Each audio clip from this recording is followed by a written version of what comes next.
இன்று தமிழர் தந்தை ஐயா ஆதித்தனார் அவர்களுடைய 43வது நினைவு நாள் என்று வழக்கம் போல அவரது திருவுருவச் சிலைக்கு சென்னை மாநகரின் இருதயம் போன்ற பகுதியிலே அமைந்திருக்கின்ற இந்த திருவுருவச் சிலைக்கு மாலை அணிவித்து அவரது புகழ் என்றும் நீடித்து நிலைத்து நிற்கும். அவர் ராயாமொழி என்கிற ஊரிலே திருச்செந்தூர் கடற்கரைக்கு பக்கத்தில் உள்ள ஊரிலே பிறந்து திருவைகுண்டத்திலே பள்ளி படிப்பை முடித்து கல்லூரி படிப்பை தமிழ்நாட்டிலே முடித்து லண்டனுக்கு சென்று பாரட்லாம் படித்தவர். அங்கு இருக்கும் பொழுதே பத்திரிகை நிருபராகவே ஆனார். அவர் அதற்கு பிறகு சிங்கப்பூருக்கு வந்து வழக்கறிஞர் தொழிலிலே பெரும் பொருளை ஈட்டி அதை அனைத்தையும் கொண்டு வந்து தமிழ்நாட்டிலே பத்திரிகை உலகத்தை ஆரம்பித்தார். பத்திரிகை துறையில் பெரும் புரட்சி செய்தவர் தமிழர் தந்தை ஐயா ஆதித்தனார் அவர்கள். கோடீஸ்வரிலிருந்து அன்றாடங்காட்சியாக கூலியாக இருக்கிறவரை காலை எழுந்தவுடன் அந்த பத்திரிகையை தினத்தந்தி பத்திரிகையை படிக்காமல் அவர்கள் தங்கள் வேலைகளை தொடங்க மாட்டார்கள். காலையில் எழுந்தவுடன் தந்தி, அதற்கு பின்னர் தான் காப்பி என்ற பழமொழியே அதனாலே உருவானது. அவர் தமிழர்கள் விடுதலை பெற வேண்டும் என்பதற்காக தனித்தமிழ்நாடு மாநாட்டை தந்தை பெரியார் முன்னிலையேற்று தொடங்கி வைக்க தஞ்சை தரணியிலே நடத்தினார். நாம் தமிழர் இயக்கத்தை தொடங்கினார். வெற்றிகரமாக அதை நடத்தி கொண்டு வந்தார். அதன் பிறகு இந்திய எதிர்ப்பு போராட்டத்தின் போது டாக்டர் கலைஞர் எப்படி பாளை தனிமை சிறையில் அடைக்கப்பட்டாரோ அதே போல கோவை சிறையிலே ஐயா ஆதித்தனார் அவர்கள் அடைக்கப்பட்டார்கள். சுதந்திர தமிழீழம் வேண்டும் என்பதற்காகவே அவர் தன்னுடைய இயக்கத்தை அதற்காகவே அர்ப்பணித்தார். கவிஞர் காசியானந்தன் போன்ற கவிஞர்கள் அவரை பின்பற்றி எண்ணற்ற பாடல்களையும் எழுதினார்கள். அவர் அமைச்சராக இருந்து அதிலும் சாமானிய மக்களினுடைய அமைச்சராக அவர் கூட்டுறவுத்துறையிலே பெரும் மாறுதல்களை கொண்டு வந்தார்.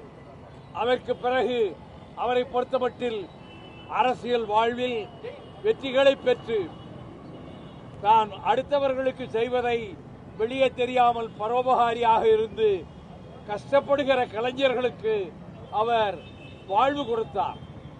திரைத்துறையிலும் அதனால் தான் தந்தி பத்திரிகை எல்லோருடைய செய்திகளையும் கொண்டு வந்து சேர்த்தது. தினத்தந்தி பத்திரிகையினுடைய புகழ் அதிகமாகி அவரது அருமை திருமகனார் சிவந்தி ஆதித்தனார் அவர்கள் காலத்திலேயே அது இந்தியாவிலேயே அதிகமாக மக்களை போய் சேருகிற காலை பத்திரிகை என்றால் அது தினத்தந்தி தான் என்பதை நிலைநாட்டிட்டு அந்த தினத்தந்தி பத்திரிகையை உருவாக்கிய தமிழர் தந்தை ஆதித்தனார் அவர்கள் புகழும் நெடுநாளைக்கு இருக்கும், நீண்ட காலத்துக்கு இருக்கும். அந்த மண்ணும் மின்னும் இருக்கும் வரை, தமிழ் இருக்கும் வரை என்றைக்கும் தமிழுக்கு முடிவில்லை. அதே போல தினத்தந்தி பத்திரிகைக்கும் முடிவில்லை. அது பெரும்புகழ் ஈட்டும் என்பதிலே அளவற்ற மகிழ்ச்சியோடு மீண்டும் தமிழர் தந்தை ஆதித்தனார் புகழ் ஓங்குக ஓங்குக ஓங்குக என கூறி விடைபெறுகிறார்.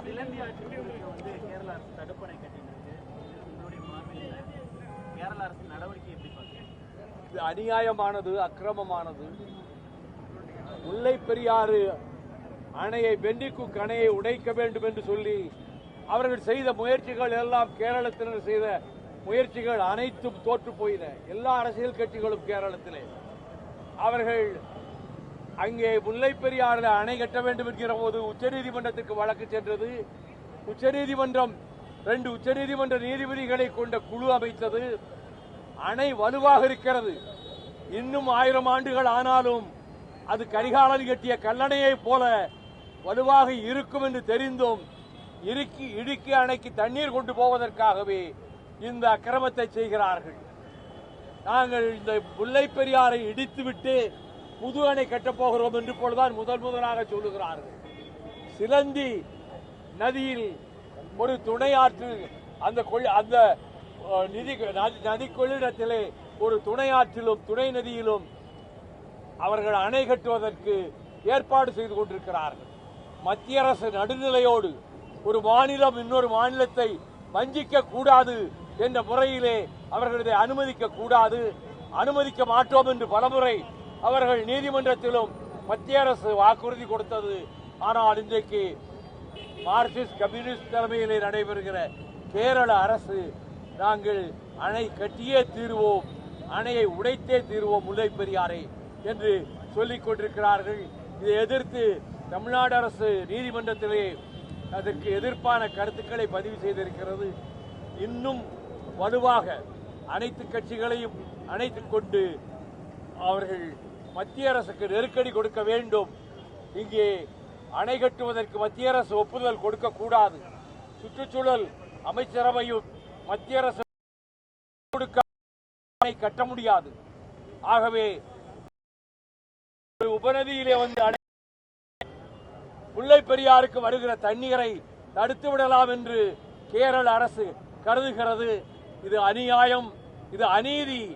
ஒரு மாநிலத்தினுடைய சட்டபூர்வமான உரிமையை 999 ஆண்டுகளுக்கு போடப்பட்ட ஒப்பந்தத்தின்படிதான் இங்கே முல்லை பெரியாறு பென்னிக்குயிக் அணை இயங்கிக் கொண்டிருக்கிறது. ஆனால் அதை எப்படியாவது இடித்து விட வேண்டும், தங்களுக்கென்று ஒரு அணை கட்டி இடுக்கிக்கு கொண்டு போய் விட வேண்டும் என்று பிடிவாதமாக இருக்கிறார்கள். தமிழக அரசும் இம்மியும் அதற்கு இடம் தராமல், இடம் கொடுக்காமல் நீதிமன்றத்திலே போராடி கொண்டிருக்கிறது. மத்திய அரசு இதிலே ஓரவஞ்சகம் செய்யக்கூடாது.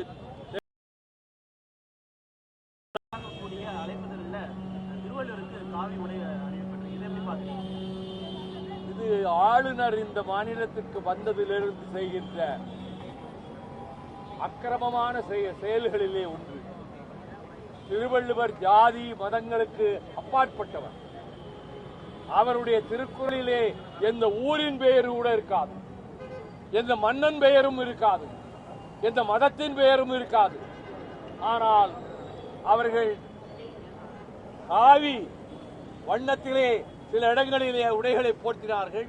இப்பொழுது ஆளுநர் மாளிகையிலேயே ஒரு வெறிபிடித்த மனிதர் அங்கே ஆளுநராக இருந்து அந்த பதவியையே அவர் அநாகரீகமான ஒரு வழியிலே செலுத்திக் கொண்டிருக்கிறார். அவர்கள் வள்ளுவர் படத்துக்கு காவி உடை அணிவித்தாலும், எங்கே காவி உடை அணிவித்தாலும் அதையெல்லாம் தாண்டி உலகம் போற்றுகின்ற, உலகம் பின்பற்ற வேண்டிய கவிஞர் தான் திருவள்ளுவர் என்பதை நான் கூறுகிறேன். இந்த முயற்சிக்கு கவர்னரை கடுமையாக கண்டிக்கிறேன். பிரதமர் நான் மனித பிறவி அல்ல, கடவுளால் அனுப்பப்பட்ட தூதன். இது மாதிரி 14ஆம் லூயி தான் பிரான்ஸ் நாட்டில் தி ஸ்டேட், ஐ ஆம் தி ஸ்டேட், இந்த நாடு என்பதே நான் தான் அப்படின்னு சொன்னவன் 14ஆம் லூயி.